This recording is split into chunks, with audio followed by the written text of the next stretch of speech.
우리 지난번에는 가인과 아벨을 말씀을 드렸습니다. 아벨의 믿음, 그 믿음으로 살았던 이 아벨이 하나님께 무엇을 인정받았나 그랬을 때 가인보다 더 나은 제사를 하나님께 드렸다고 그랬습니다. 그 예물을 하나님이 받으시고 예배를 받으신 그 이유가 무엇이냐, 가인과 무엇이 달랐는가 그랬을 때는 예물이 아니라 마음이라고 그랬습니다. 마음, 중심에 있었다는 거죠. 중심에 있었고, 또 하나는 삶이라고 그랬습니다. 삶이 따라주지 않은 가인, 원래 악한 마음을 갖고 살았고 그것을 신약에서도 이미 증명을 했고, 아벨에 대해서는 그를 의로운 자라고 하는 것을 예수님이 증명을 해주셨고, 또 히브리 기자가 이 부분을 증명을 하고 있습니다. 그런데 우리는 아벨의 죽음이 오늘날 우리들에게도 그 상황은 다르지만 언젠가는 우리도 예배를 드리는 일이 목숨을 내놓고 드려야 될 때가 올 수 있을 것이다 그랬습니다. 그래서 예배를 중요하게 여겨야 된다는 것이죠. 예배가 무너지면 모든 게 다 무너집니다. 그래서 오늘은 예배란 무엇인가? 그래서 지난번에는 예배에 대한 것을 삶과 연결해서 말씀을 드렸기 때문에 우리 본질적인 문제하고 그 다음에 예배란 무엇인가에 대해서 두 부분을 말씀을 드리려고 합니다. 예배란 무엇이냐 그랬을 때 이것이 원래 샤라고 하는 히브리어에 이제 나온 그 단어인데요. 이것은 하나님과의 만남, 창조주 하나님과 하나님의 자녀인 인간 사이에 만나는 만남을 예배라고 그래요. 그런데 이 예배에 대해서는 출애굽기 4장 29절부터 31절에 보면 이 내용이 나옵니다. 모세와 아론이 가서 이스라엘 자손의 모든 장로를 모으고 아론이 여호와께서 모세에게 이르신 모든 말씀을 전하고 그 백성 앞에서 이적을 행하니 백성이 믿으며 여호와께서 이스라엘 자손을 찾으시고 그들의 고난을 살피셨다 함을 듣고 머리 숙여 경배하였더라. 여기에 하나님의 백성을, 하나님의 자손을 찾으셨다는 거예요. 그들의 고난을 살펴보신다는 거예요. 그리고 이들을 구원하러 모세와 아론을 보내셨다 하는 이 말을 듣고 머리 숙여 경배하였더라. 여기 머리 숙여 경배하였다는 이 말이 샤라고 하는 단어를 쓴 겁니다. 그러니까 쉽게 말하면 예배라는 게 뭐냐? 머리 숙여 경배한다, 그런 뜻이에요. 그럼 머리만 숙이는 거 아니잖아요. 허리를 굽히는 거잖아요. 이건 뭐냐면 경배의 마음을 표현하는 거예요. 몸으로서 표현을 하는 것입니다. 이게 시편 95편 6절에 오라 우리가 굽혀 경배하며 우리를 지으신 여호와 앞에 무릎을 꿇자. 그러니까 하나님께 예배를 드린다 하는 말은 머리 숙여 경배한다는 말인데, 성경 여러 곳에서 우리를 지으신 여호와 하나님 앞에 무릎을 꿇는다 하는 말과 같은 거예요.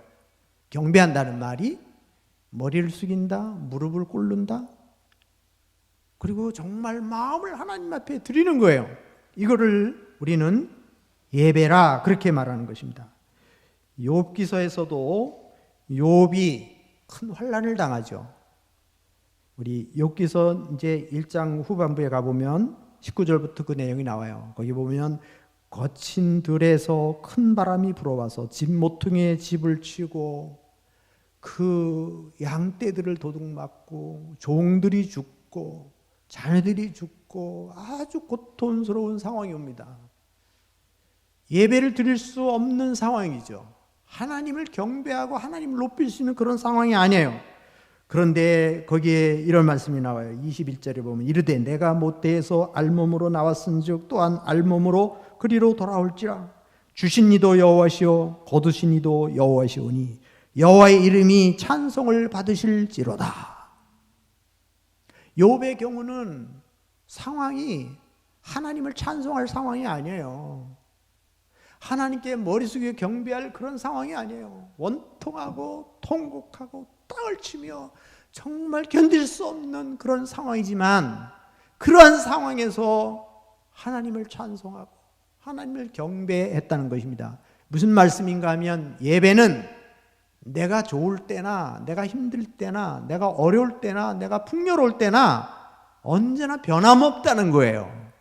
하나님이 변함없으신 것처럼 하나님이 우리를 사랑하시는 그 사랑이 변함이 없는 것처럼 예배는 살아계신 하나님 앞에, 나를 구원하신 하나님 앞에, 나를 창조하신 하나님 앞에 드리는 것이 예배다, 이런 말입니다.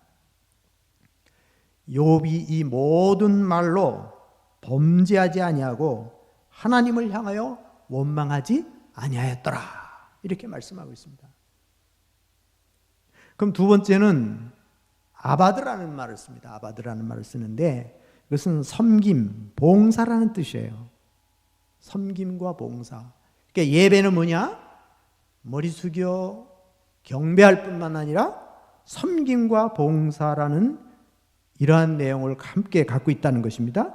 출애굽기 3장 12절 보면 하나님이 이르시되 내가 반드시 너와 함께 있으리라.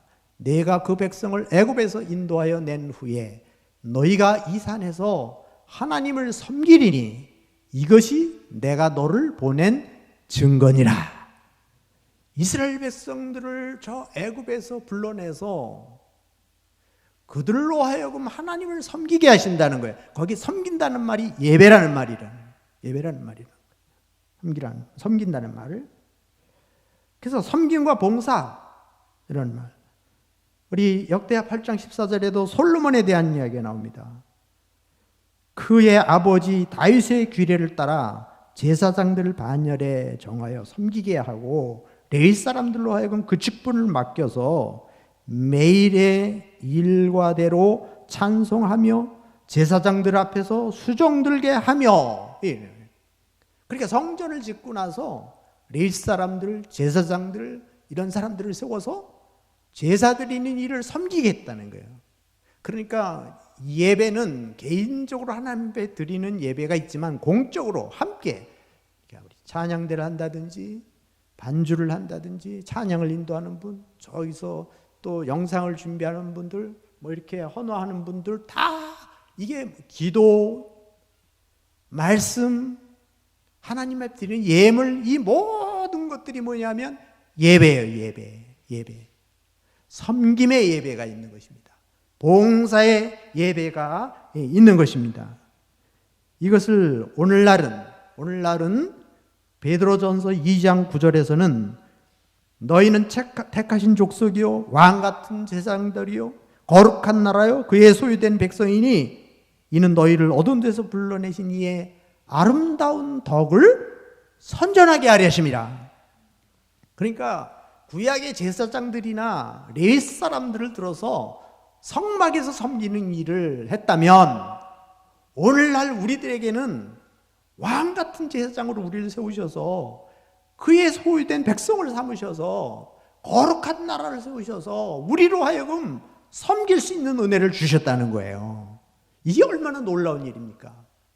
그래서 여러분들은 목사님이 하나님 앞에 예배를 준비하고 나와서 하나님의 말씀을 전하고 하는 것처럼 장로님들이 대표 기도를 준비해서 우리 집사님들이 대표 기도를 준비해서 나와서 하나님께 드리는 것처럼 모든 성도들이 다 각자 주어진 일에서 하나님을 섬기는 마음으로 예배를 드리고 경배해야 된다는 것입니다.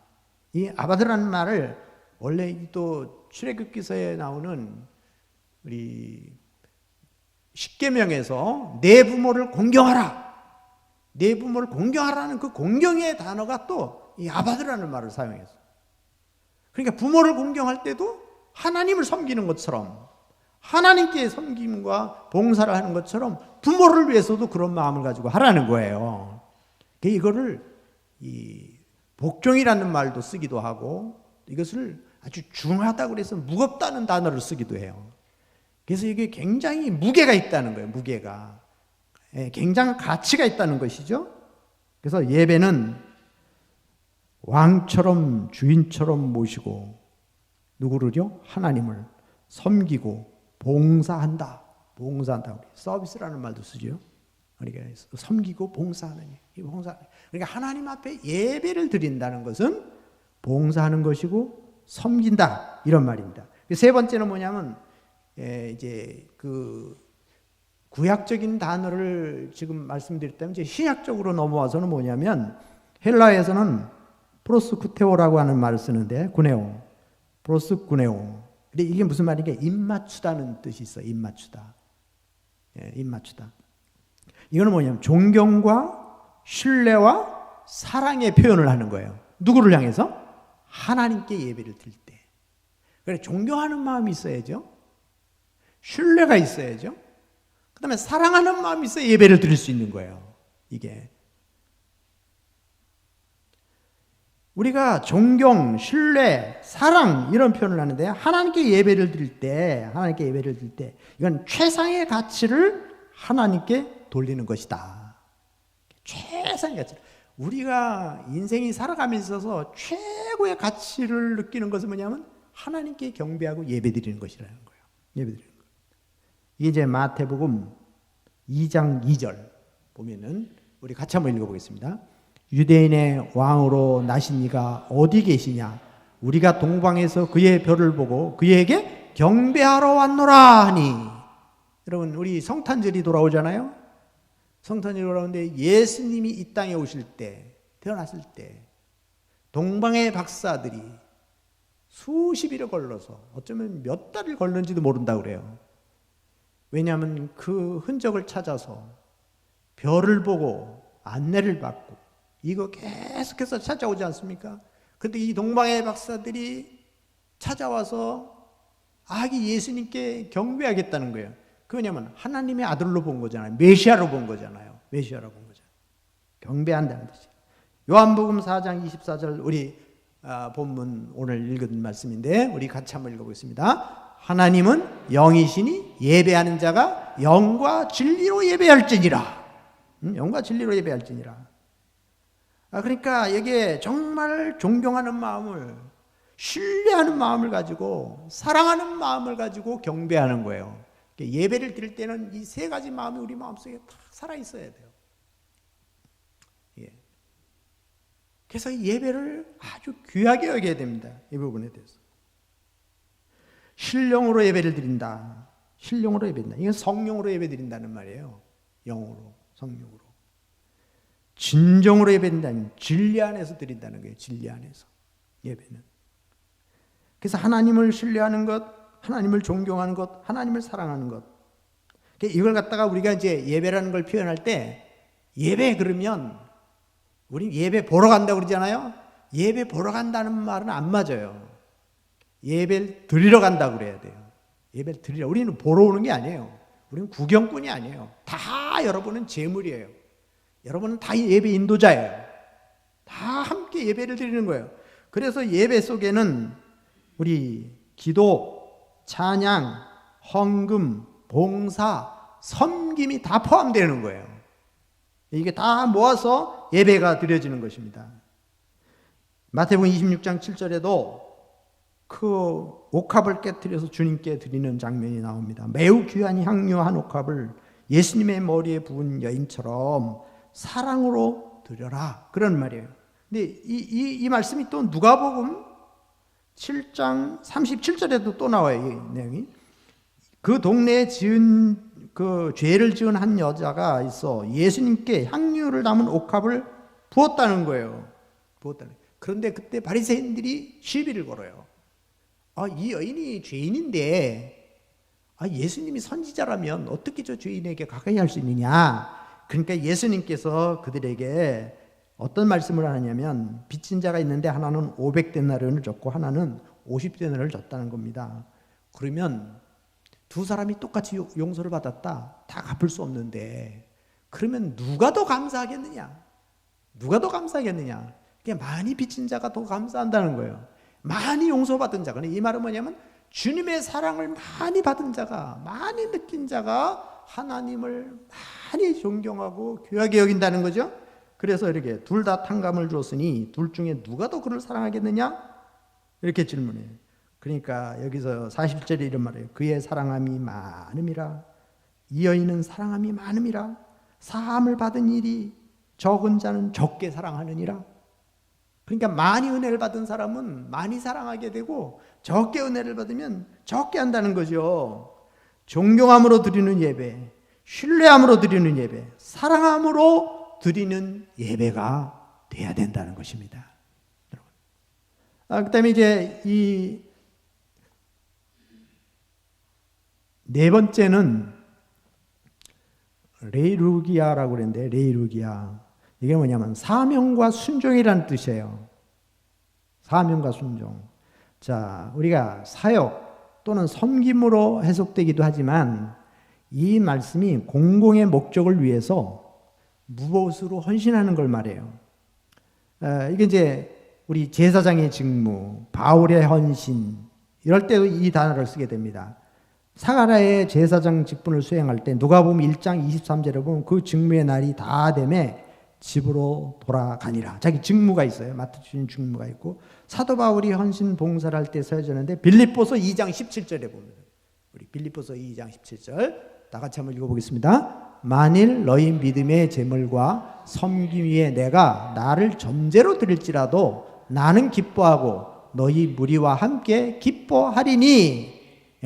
여기 보면 믿음의 제물과 섬김 위에 무엇까지요? 내가 나를 전제로 드린다는 거예요. 자기 몸까지도 다 드린다는 거잖아요. 이게. 그러니까 바울이 하나님으로부터 어떤 받은 사명이 있어요. 그 사명을 하나님 앞에 드리는 것을 예배로 보는 거예요. 예배로 보는 겁니다. 이 보면 됐어.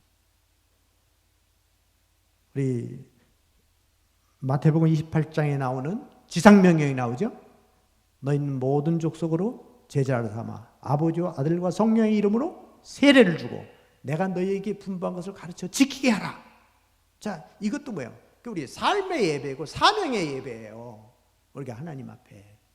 그러니까 우리가 항상 공적으로 드리는 예배가 있고 삶을 통해서 드리는 예배가 있어요. 우리의 삶을 통해서 드리는 예배가. 그러니까 주의 일을 하는 것 그 자체가 예배라는 거예요.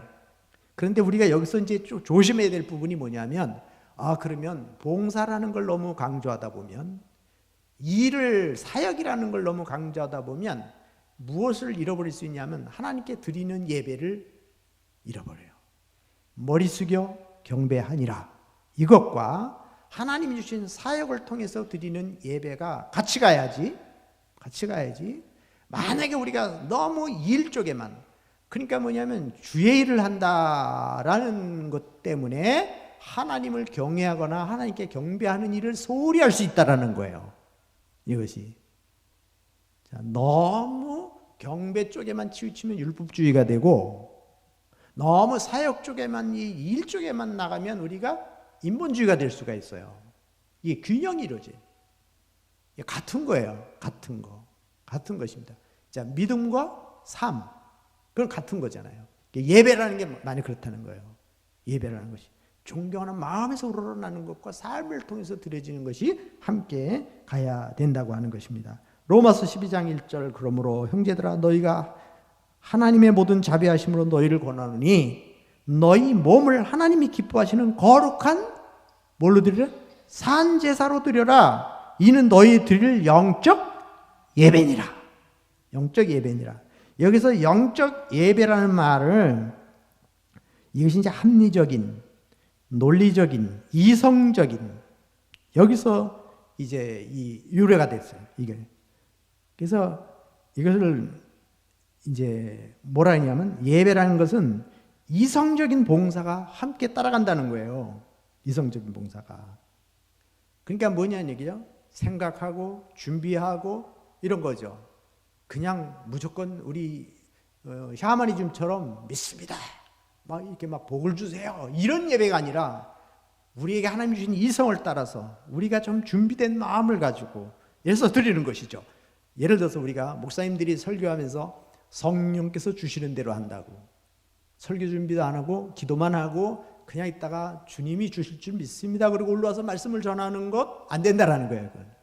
왜 그러냐면 하나님이 그러한 영적인 것도 있지만 하나님이 이미 주신 로고스의 말씀을 읽고 묵상하고 거기서 말씀하는 내용이 무엇인지를 준비하고 그리고 정말 우리 성도들에게 필요한 것이 무엇인지를 충분히 준비를 해서 합리적인 이성적인 것과 하나님의 영적인 것을 함께 가지고 와서 드리는 것이 예배다 이 그 말이에요.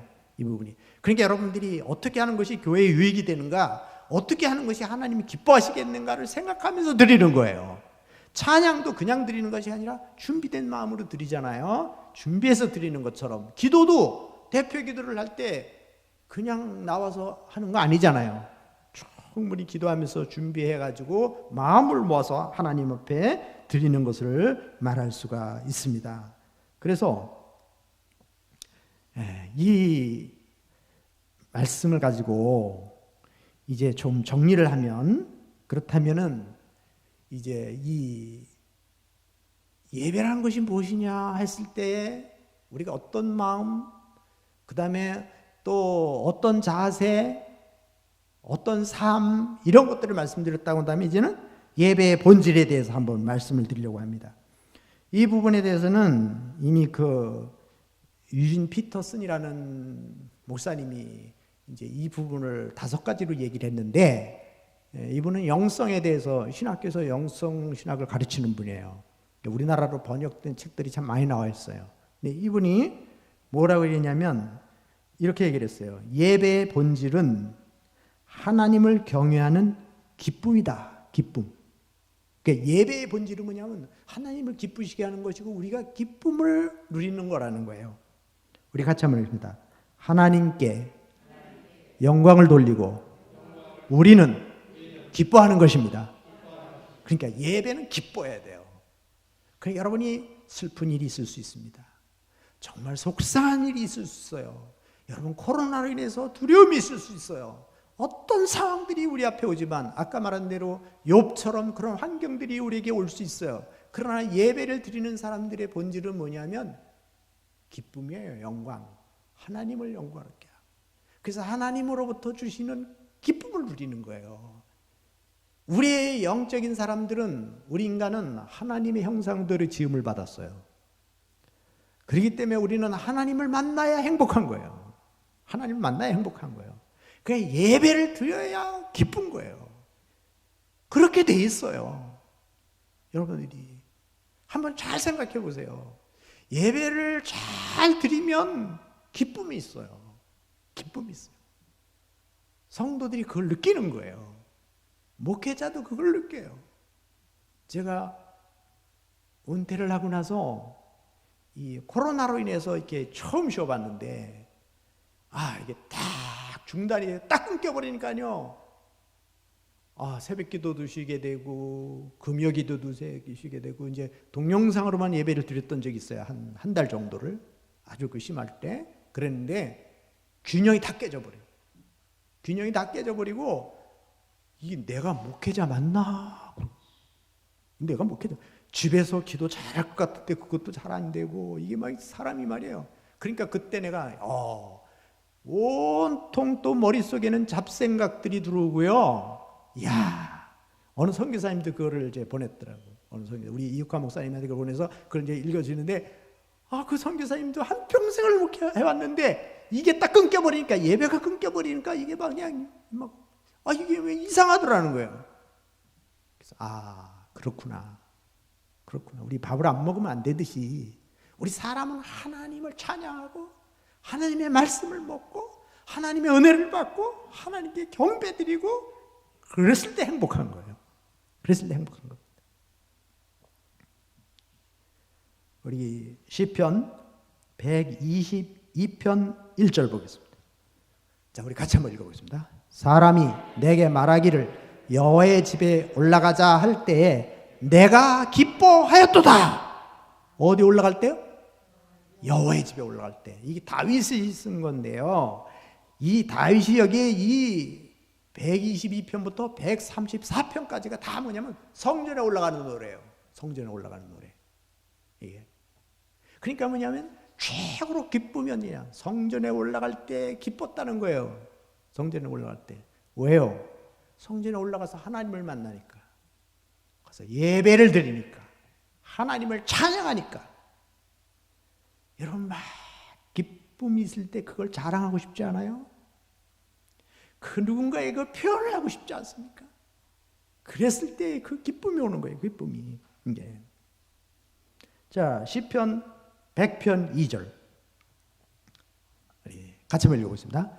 기쁨으로 여호와를 섬기며 노래하면서 그의 앞에 나아갈지어다. 여러분 여기 기쁨으로 여호와를 섬기며 이게 뭐예요? 예배하며요. 예배하며. 노래하면서 예배입니다. 그 앞에 나아갈지어다. 그 앞에 나아갈지어다. 저희 손자가 지금 이제 한 10개월 정도 됐는데 얘가 한 6개월 되면서부터요 자꾸 우리를 의식하더라고요. 그래서 뭘 하나 하잖아요. 그러면 잘했어요. 박수 쳐주고 그러면 얘가 좋아가지고 소리를 지르는데 이루 표현할 수가 없어요. 이 조그만 이게 한 6개월, 7개월 된 아이가 와 소리를 지르고 좋아가지고 저 아빠 만나면 그냥 막 이러고 이게 뭐예요? 반응이잖아요. 반응. 그 엄마 아빠가 할아버지 할머니가 좋아하는 모습을 보면 얘가 더 막 난리가 나요. 이게 더 난리가 나요. 지금 우리 예배가 그런 거예요. 하나님이 우리를 향해 기쁨을 이기지 못하시는 하나님이 우리 예배를 받으시면서 그러니까 하나님이 기쁘시니까 하나님이 가만히 계시겠어요? 막 부어주시는 거죠. 은혜를 영적인 지혜를 주시고 우리 영혼을 기쁨으로 은혜를 베풀어 화답하시는 거잖아요. 하나님 영광 받으시고 하나님 우리에게 그 기쁨과 그 축복들을 부어주신단 말이죠. 예, 부어주신단 말이죠. 자, 두 번째는 뭐냐? 이 본질에 있어서 예배의 본질은 삶의 틀을 제공해 준다는 거예요. 삶의 목적을 가르쳐 준다. 인생이 어떻게 살아가야 될지를 잡아주는 거예요. 뭐가? 예배가 흐트러진 우리의 마음을 잡아주고 잘못된 길로 가던 사람은 바른 길로 잡아주고 그래서 하나님과의 관계를 이걸 회복시켜 주는 거잖아요. 영적인 사람들이 세상에 시달리면서 깨져버린 균형들을 다시 주일날 하나님 앞에 나서 예배를 드리면서 다시 제자리로 오는 거예요. 이게 회복되어져 가는 거예요. 이게 우리의 속사람이 다시 살아나는 거란 말이에요. 충전받는 시간이다 이 말이에요. 충전받는 시간. 그래서 우리가 주의를 지킴으로 한동안 지쳐있던 우리 영혼들이 기쁨으로 돌아오는 겁니다. 이게 그래서 이게 이제 그 122편 3절에선 창조성, 사상성, 통찰력이 필요하다는 것입니다. 이게 뭐냐면 준비해서 균형 잡힌 마음. 균형 잡힌 마음이 우리 필요해요. 그러니까 우리를 균형을 잡아주시는 것처럼 예배를 통해서 균형을 잡는 것처럼 우리 신앙도 균형이 잡혀야 돼요. 균형이. 여기 3절에서는 예루살렘아 너는 잘 짜여진 성읍과 같이 건설됐도다. 그러니까 잘 규모 있게 잘 우리 시가 같은 것도요. 이 유럽이나 이런 데 가면 이게 전부 이 건축물들이 그냥 지어진 게 아니잖아요. 우리나라는 그냥 막 이리저리 막 지어졌다가 이제 다시 재정비를 하려니까 돈이 많이 들어가잖아요. 그거를 다 충분히 이렇게 딱 길을 내고 여기는 무슨 건물을 세우고 여기는 뭘 세우고 이걸 탁탁탁 이렇게 이게 균형이 탁탁탁 잡혀갔을 때 너무너무 아름다운 거예요. 신앙이라는 게 그렇다 이 말이에요. 신앙이라는 것이 그렇게 무질서하지 않다는 거예요. 예배를 통해서 예배의 본질은 뭐냐면 우리의 정리된다는 것이죠. 무질서했던 우리의 삶이 우리 영적인 삶들이 자리를 잡아간다 하는 겁니다. 여러분 예배를 드리면서 회복하시기 바랍니다. 그잖아요. 세상에 나가서 막 찢겨진 심령들이 다시 예배를 통해서 치유되고 회복되어지는 거예요. 예배에서. 그 다음에 세 번째가 뭐냐면 예배의 본질은 하나님께서 세운 규칙을 따르는 거예요. 법을 따르는 겁니다. 이게 122편 4절에 보면 전례대로 그리로 올라가니라. 이게 전례대로. 그러니까 뭐냐면 여러분이 아무 때 나와서 예배 드리는 거 아니잖아요. 시간이 있고 정해져 있어요. 시간들이. 우리가 그 예배라는 게 그래요.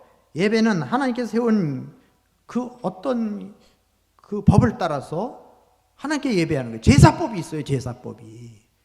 그냥 드리는 게 아니에요. 식사하는데도 여러분 기본이 있잖아요. 이게 이제 여러분 식당에 가도 코스 요리가 나오면 이게 절차가 있어요.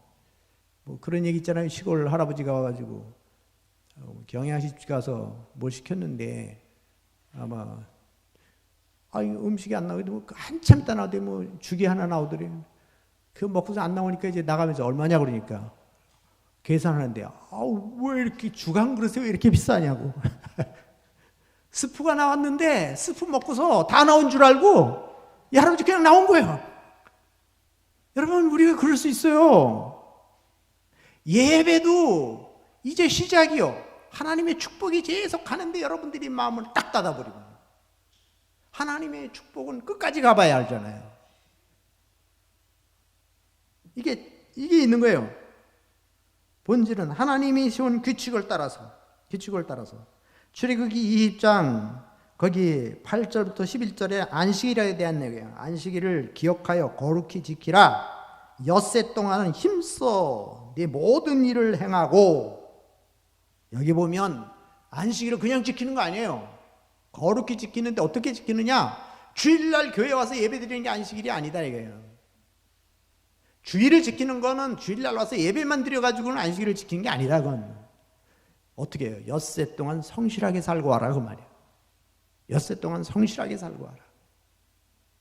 이스라엘 백성들이 광야에서 만나를 내려줄 때 엿새 동안 만나를 다 거둬야 돼요. 그걸 걷어먹고. 그리고 주일날은 거두러 나가면 안 돼. 그 주일날은 못 거두잖아요. 마찬가지예요. 우리 예배라는 것이. 예배라는 것도 우리가 준비된 마음으로 드리는 거예요. 말씀을 따라서 드리는 거예요. 절차를 따라서 하나님 앞에 드리는 것입니다. 절차를 따라서. 자, 그 다음에 이제 여기 네 번째가 뭐냐면 하나님께 관심을 집중하는 거다. 예배의 본질은 누구에게 관심을 집중한다고요? 하나님께 집중하는 거예요. 하나님께 집중하는 거예요. 하나님은 우리의 모든 것을 원하신다. 하나님 일부를 원하지 않으세요. 전심으로 원하세요. 전심으로. 하나님은 영이시니 예배하는 자가 영과 진리로 예배할지니라. 하나님이 기뻐하시는 예배를 드리라. 네, 그런 얘기잖아요. 자, 우리 시편 51편 17절 우리 같이 한번 읽어보겠습니다. 하나님께서 구하시는 제사는 상한 심령이라. 하나님이여 상하고 통회하는 마음을 주께서 멸시하지 아니하시리다. 예? 여기서 하나님이 기뻐하시는 제사는 뭐예요? 상한 심령이에요. 상한 심령. 이게 뭐냐? 통회하고 회개하는 마음으로. 그러니까 마음을 하나님께 온전히 죄악도 내어놓고 마음도 내어놓고 그래서 하나님께 집중. 하나님과의 관계를 가로막는 것이니까 이거를 이렇게 목욕하고 우리가 깨끗하게 하듯이 그리고 신랑을 맞이하듯이 우리가 하나님을 만날 때 우리의 상한 심령을 주님 앞에 내어놓는 거예요. 이게 누가복음 12장 30절.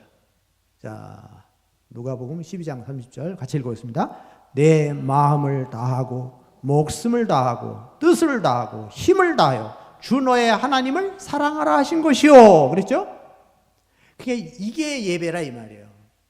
이게. 르그런 목사님도 그랬어요. 교회를 세우는 목적이 뭐냐? 예배를 위해서 세운다는 거예요. 예배를 위해서 교회를 주셨다는 거예요. 예배를 위해서. 그럼 하나님을 사랑한다는 게 뭐냐? 예배라 이 말이에요. 하나님을 사랑한다는 게. 하나님을 사랑한다는 게 뭐냐? 교회를 사랑하는 겁니다. 교회를 사랑하는 것입니다. 내 마음을 다하고 목숨을 다하고 뜻을 다하여 주 하나님. 그러니까 십계명의 전체도 다 뭐예요? 그것도 사랑이에요. 사랑. 진짜 예배는 하나님을 사랑하는 거예요. 진짜 예배는 이웃을 사랑하는 거예요. 이 부분에 대해서. 자, 마지막 5번째는 뭐냐면 예배의 본질은 변화의 삶을 사는 것입니다. 변화의 삶. 아주 중요한 거죠. 여러분, 변화가 일어나야 돼요. 변화가. 삶의 변화가 일어나야 돼요. 삶의 변화가. 여러분, 구원 받으셨습니까? 구원 받으신 증거가 뭐냐고 제가 물어봤죠? 여러분, 구원 받으신 증거가 뭐예요? 내가 사람들 앞에 나 이거 보니까 나 진짜 구원 받았어. 그렇게 말할 수 있는 게 뭐예요? 첫째는 객관적으로 성경이에요, 성경. 성경에서 내가 구원을 받을 수 있는 진리를 발견해야 돼요. 영접하는 자 곧 그 이름 믿는 자들이 하나님의 자녀가 되는 권세를 주셨으니 이 말씀 붙들어야 된단 말이에요. 예? 마음에 믿어 의에 이르고 입으로 신인하여 구원에 이르니라. 로마서 10장 9절 10절을 그걸 붙들어야 돼요. 그냥 믿으면 천국 간다. 그게 아니에요. 예수를 믿어야 구원받는다. 예수를 믿어야 구원받는다. 요한복음 5장 24절에 말한 대로 내 말을 듣고 또 나보낸 이를 믿는 자는 영생을 얻었고 심판에 이르지 아니하니 사망의 생명으로 옮겼느니라. 이 말씀들이 확실하게 붙들려 있어야 된단 말이에요. 객관적으로. 그래서 나는 이 예수를 믿음으로 구원을 얻는다. 내가 믿는 예수님은 나를 구원해 주신 예수님이다. 이런 거예요. 이걸 영접하는 거죠. 그 두 번째는 뭐예요? 성령께서 내 안에서 확신을 줘야 돼요. 로마서 8장 16절에 말한 대로 성령이 친히 우리 영으로 더불어 우리가 자녀인 것을 증거해 주신다는 거예요. 이건 주관적인 거예요. 다른 사람은 모르지만 나는 아는 거예요. 성령이 내게 확신을 주잖아요. 어떤 분은 이게 없어가지고 목회자가 돼서도 방황하는 분이 있고 장로님이 돼서도 방황하는 분이 있어요. 이게 안 되니까 겉으로는 이게 사람들 앞에 다 믿는 사람처럼 하는데 자기 속에 확신이 없는 거예요. 근데 성령께서 우리에게 확신을 주는 거예요. 그 다음에 세 번째가 뭐예요? 세 번째는 삶의 변화가 있어야 돼요. 삶의 변화가. 이게. 그래서 이거는 제자훈련에서 이 과정이 통과되지 않으면 다음 단계 배울 수가 없어요. 다음 단계 훈련이 들어갈 수가 없어요, 이 사람들은. 그게 안 되면. 그래서 이거 하는데 적어도 한 3개월 걸리는 사람들이 있고 6개월 걸리는 사람이 있고 어떤 분이 1년 걸리는 분이 있어요. 진짜로. 근데 안 되는 분도 있어요. 안 되는 분도. 수십 년을 믿어도 이게 안 돼가지고 이게 본질적, 이게 정말 중요해. 이게 돼야 되는 거예요. 자, 그럼 다시 오늘 본문으로 돌아오면 무슨 말이냐? 5번째는 예배가 그렇다는 거예요. 예배. 예배는 내가 예배에 성공했느냐 실패했느냐는 내 삶이 변화되는가 안 되는가가 포함되어 있다 이 말이에요. 예배드리고 은혜 받았습니다. 그러면 변화가 일어나야지. 변화가. 그냥 기뻐하는 걸로 끝나면 안 된다 이거예요. 예. 그래서 예배가 얼마나 중요한지 몰라요. 이 부분이. 제가 삼릉교에 있을 때 아주 어려울 때 교회가, 우리 교회도 어려울 때 교회가 오막살이 교회 22평 부록으로 짓고 그냥 천장에 바닥 마루예요. 이 불 안 들어옵니다. 그냥 냉방이죠. 이 뭐 막 겨울엔 추워가지고 난로가 얼어버려. 난로 같은 기름 난로로. 그런데 어느 날 제가 조희성교회 강의를 나갈 때인데 거긴 누가 소개를 해서 우리 교회를 어떤 집사님 부부를 능곡에 사는 분. 이분을 소개를 해줬는데 이분들이 우리 교회로 온 거예요. 근데 수요일 날 왔어요. 수요일 날 왔는데 이 두 분이 소개를 받아서 오긴 왔는데 딱 보니까 교회가 너무 초라한 거예요. 너무 초라하니까 이분이 돌아가자고. 여기는 아닌 것 같다고. 그래서 이제 둘이 돌아가려고 그러는 이제 예배 시간 다 됐는데 돌아가려고 그러는데 부부 중에 한 사람이 아니 지금 여기까지 왔는데 어떻게 그냥 가냐. 그래도 예배는 들고 가야지. 그래서 들어와서 예배를 드린 거예요. 근데 그날 하나님이 은혜를 주셔가지고 두 사람 마음을 바꿔놨어요. 그래서 우리 교회 등록을 했어요.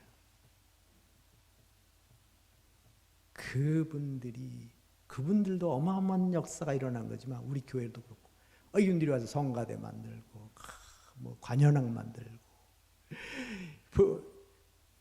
제자훈련 다 받고 제가 그분 회사에 가서 내가 한 3년 동안을 예배인데 안식년 때 근데 미국 한번 내가 좀 탐방 가고 싶다 그랬더니 안식년 때 이분들 다 미국 다 보내줬어.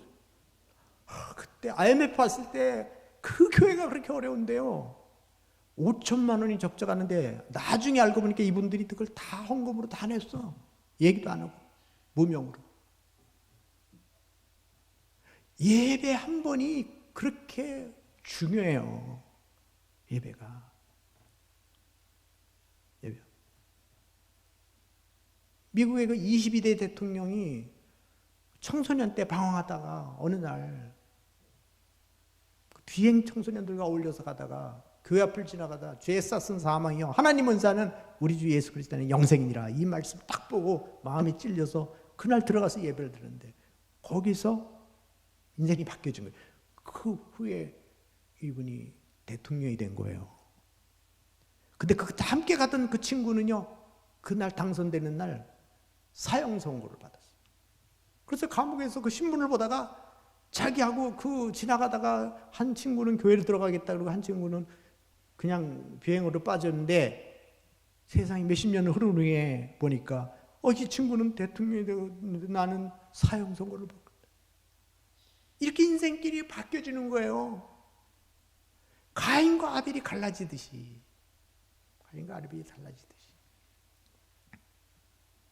예배의 본질은 삶의 변화를 일으키는 거예요. 삶의 변화를 일으키는 겁니다. 자, 122편 우리 6절부터 9절을 한번 띄워주세요. 자, 이제 이 결론 부분인데 우리 같이 한번 읽어보겠습니다. 시작. 예루살렘을 위하여 평안을 구하라. 예루살렘을 사랑하는 자는 형통하리로다. 내 성 안에는 평안이 있고 내 궁중에는 형통함이 있을지어다. 내가 내 형제와 친구를 위하여 이제 말하리니 내 가운데에 평안이 있을지어다. 여호와 우리 하나님의 집을 위하여 내가 너를 위하여 복을 구하리로다. 아멘. 너무 좋지 않아요? 여러분 이 고백이 여러분의 고백이 되시기 바랍니다. 예배는요. 지금 하나님 앞에 성전에 올라가는 자가 기쁨이 있다. 하나님께 올라간 자가. 그러니까 하나님께 올라가서 예배를 드리고 나니까 하나님께 경배하고 나니까 은혜를 받았어요. 은혜를 받고 나니까 어떻게 바뀌어집니까? 여기 보니까 예루살렘을 위하여 평안을 구하고 있습니다. 자기 민족을 위해서 기도하고 있어요. 예루살렘을 사랑하는 자는 형통하리로다. 자기 동족을 사랑합니다. 교회를 사랑하게 됩니다. 여러분 예배가 살아있으면요 교회를 사랑하게 돼 있고요.